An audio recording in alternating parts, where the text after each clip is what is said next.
Adapun jika sholat Id bertepatan dengan hari Jumat, sholat Id bertepatan dengan hari Jumat, maka ada beberapa pendapat di kalangan para ulama. Ada yang mengatakan tetap dia harus sholat Jumat. Ini pendapat pertama. Pendapat kedua, dia boleh tidak sholat Jumat. Ini pendapat yang terkuat. Kalau sudah sholat Id tidak perlu sholat Jumat, tapi dia sholat duhur ya di rumah ya. Atau pendapat yang ketiga, dan ini pendapat mazhab Syafi'iyah, bagi orang-orang yang tinggal jauh dari tempat sholat Id, maka mereka tidak perlu sholat Id lagi. Tapi yang tinggal di kota tidak perlu sholat Jumat lagi. Tapi kalau tinggal di kota, sholat Jumat. Intinya wallahu alam pendapat yang lebih kuat bahwasanya jika seorang sudah Id, sudah berkumpul dua Id, Idul Fitr atau Idul Adha dengan Idul Jumat, maka sholat Jumatnya tidak wajib, dia boleh ganti dengan sholat zuhur. Wallahu alam bishawab.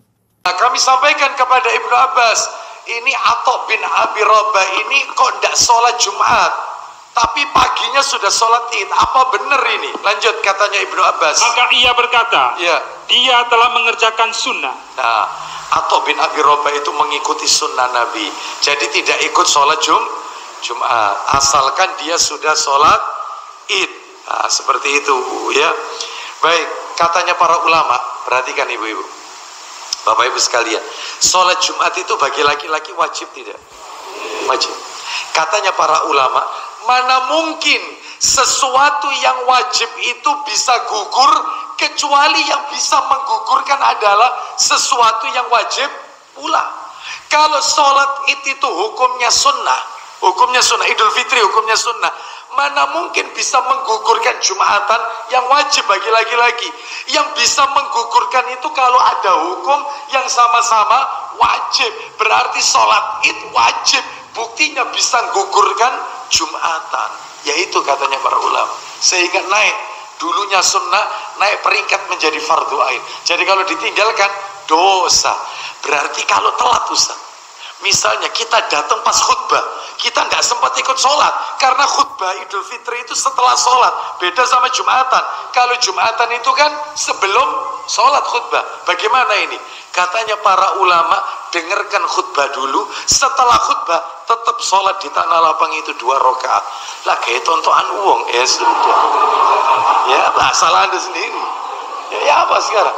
Nggak bisa langsung sholat? Enggak. Dengarkan dulu, itu tata caranya. Dengarkan khutbah dulu sampai selesai, doa selesai, baru kita sholat. Di situ, tanah lapang. Hadis seputar ini, itu setidaknya ada 7 hadis. 7 hadis. Ada dari Zaid bin Arqam radhiyallahu ta'ala anhu, ada dari Ibnu Abbas radhiyallahu ta'ala anhuma, ada dari kemudian sahabat yang lainnya, yang Utsman bin Affan radhiyallahu ta'ala anhu, dan sahabat-sahabat yang lainnya. Dari Abu Hurairah radhiyallahu ta'ala anhu. Apa kesimpulannya? 2 kesimpulannya. Pertama, jika hari Id bertepatan dengan Jumat, bertemu di situ syariat Jumat dengan syariat Id, maka keterangan pertama ada rukhsah. Ingat rukhsah. Untuk bagi kalangan tertentu tidak menunaikan Jumat dan dicukupkan kemudian dengan sholat zuhurnya saja. Awas, bukan gugur kewajiban Jumat, awas. Nggak ada pendapat ulama mengatakan gugur Jumat. Jadi jangan antum simpulkan Jumatnya gugur karena bertepatan ini dengan Jumat. Bukan, tidak ada keterangan begitu. Yang ada rukhsah. Ini kesimpulan pertama. Bagi kalangan tertentu, untuk dia mendapat keringanan, tidak menunaikan Jumatnya, tapi menunaikan langsung. Yang kedua, tetap berlaku hukum Jumat. Jadi tidak gugur seketika, atau rukhsahnya tidak berlaku, kecuali antum tetap tunaikan Jumatnya. Jadi sholat Id dikerjakan, sholat Jumat dikerjakan. 2 itu ditemukan dalam seluruh rangkaian hadis-hadisnya. Semua mengatakan akan ijtama'a idain, sungguh telah berkumpul 2 hari raya idain. 2 hari raya itu apa? Hari raya pertama adalah hari Jumat. Jumat itu kan raya setiap pekan. Yang keduanya adalah raya dalam tahunan, Idul Fitri atau Idul Adha, khususnya Idul Adha. Bertemu di 2 waktu itu. Saat bertemu Nabi memberikan pilihan. Pernah Nabi mengatakan, lihat kalimatnya, faman shalla, maka siapa yang ingin menunaikan salat, faman shalla, kan? Siapa yang ingin menunaikan salat maka silakan kerjakan, faqad ajza'ahu, Allah memberikan pahala baginya. Dan siapa yang ingin mendapatkan rukhsah maka dia tunaikan zuhur. Ada lagi Nabi mengatakan dalam kesempatan tertentu, maka siapa yang ingin Jumatan kerjakan Jumat, siapa yang ingin mengambil rukhsah maka silakan dia mengerjakan zuhur. Saya akan menunaikan Jumat. Ada lagi ketika berkumpul kata Nabi, laqad ijtama'a idain, sungguh Id telah berkumpul pada keduanya, saya akan menunaikan Jumatnya. Tunaikan Jumat beliau dan memberikan pilihan pada yang lainnya. Nah, teman-teman sekalian, dari semuanya ini disimpulkan, dilihat. Ketika dilihat ternyata situasi Nabi menyampaikan itu dalam 2 situasi berbeda. Situasi pertama, perhatikan kalimatnya, ketika disampaikan keadaan pada saat itu memang agak menyulitkan untuk menunaikan Jumat. Antum jangan bandingkan masa Nabi dengan sekarang.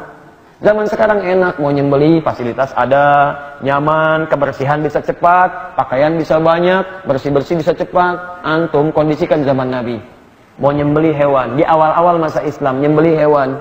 Apakah dalam proses penyembelihan, kemudian dalam proses pemotongan sebelumnya, kemudian dalam proses penyamakan, dalam proses cincang, pemisahan, dan sebagainya. Bukankah itu melekat hal-hal yang melekat pada tubuh kita dari darah, najis, macam-macam dan melekat. Kapan antum bisa mendapatkan air? Apakah sebanyak sekarang? Kalau waktunya semakin mepet dengan Jumatan, bagaimana persiapannya? Dan seterusnya di awal-awal masa Islam, maka pantas rukhsah diberikan seperti orang dalam safar yang tidak menemukan kemudahan dalam menunaikan sholat. Tapi ketika itu sudah semakin mudah, sudah terbiasa, pengalaman semakin ada, maka pilihan-pilihan itu diarahkan pada yang prioritas. Kata Nabi, Jumat lebih prioritas dibandingkan dengan sholat idnya. Maka dari sini timbangan hukumnya bisa kita ambil. Satu, tidak ada satupun sekarang yang memfatwakan bahwa ketika id itu datang di hari Jumat, Jumatnya gugur. Itu tidak ada fatwa itu dari para ulama. Yang ada adalah pilihan cuma dua. Kalau kondisinya menjadikan Anda bisa menerima rukhsah, maka hukum berlaku di situ. Anda ambil rukhsah Jumat, kerjakan zuhurnya. Tapi kalau tidak ada alasan untuk rukhsah, bahkan bisa Anda tunda dulu sementara, Anda lanjutkan lagi selanjutnya, maka Jumat lebih diprioritaskan. Karena hukum Jumat berada di atas hukum sholat id. Apa hukumnya Jumat? Wajib. Apa hukumnya sholat id? Sunnah. Sunnah. Anda ketinggalan yang sunnah tidak mengerjakan, nggak ada dosa bagi Anda. Tapi kalau Anda ketinggalan Jumat dan meninggalkannya, dosa bagi Anda.